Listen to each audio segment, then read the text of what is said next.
ওদিকের কি খবর? ডানকানের খাওয়া প্রায় শেষ। তুমি কেন এখানে চলে এলে? সে কি আমার কথা জিজ্ঞেস করছে? কেন? তুমি কি জানো না সে তোমার কথা জিজ্ঞেস করবে? আমি ভেবেছি আমি এ বিষয়ে আর এগোবো না।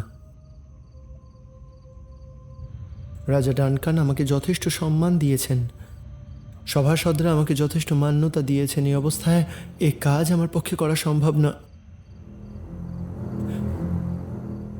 সম্ভব নয়। কেন? আগে যখন রাজা ডানকানকে মারবে ভেবেছিলে তখন কি মদ্যপ ছিলে? তারপর ঘুমাতে গেলে, তারপর হঠাৎ করে উঠেই ভাবলে আর মারবো না। নিজের সুপ্ত বাসনা আদায় করতে ভয় পাও, যা চাও তা আদায় করে নেবে না?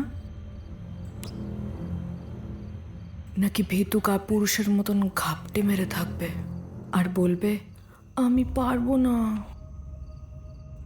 চুপ চুপ চুপ চুপ চুপ চুপ করো।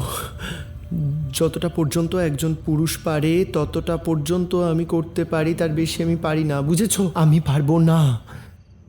তখন কোন জাতের পশু ছিলে যখন ডানকানকে মারবে ভেবেছিলে? আগে যখন কাজের জন্য সময় উপযুক্ত ছিল না, এখন যখন সবকিছু ঠিক আছে, তাহলে কেন তোমার স্নায়ু দুর্বল হয়ে পড়ছে? শোনো ম্যাকবেথ, আমি এতটাই নৃশংস হতে পারি যে সন্তানকে আমি আমার স্তন্যপান করিয়েছি তাকে মারার যদি শপথ নিতাম, তাহলে স্তন থেকে তার মাথা ছিটকে ছিঁড়ে ফেলে দিতাম মাটিতে। যদি ধরা পড়ে যাই? পড়বে না। মনে হয় যে ডানকানের দেহরক্ষীদের গায়ে তার রক্ত মুছে দিলেই সবাই বিশ্বাস করবে যে দেহরক্ষীরাই তাকে মেরেছে। না হয় আমরা একসাথে জোরে জোরে কাঁদবো।